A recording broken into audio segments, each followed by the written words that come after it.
qanımda qanımsan, Azərbaycan mənim ana vətənim. Ürəyimdən tükənməz məhəbbətin, dünyaya asya salır, sənin qüdrətin.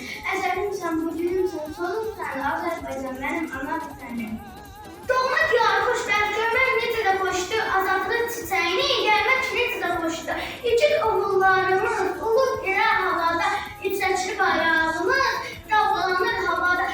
Səslənən himnimizdə sanki sevgisi vardır.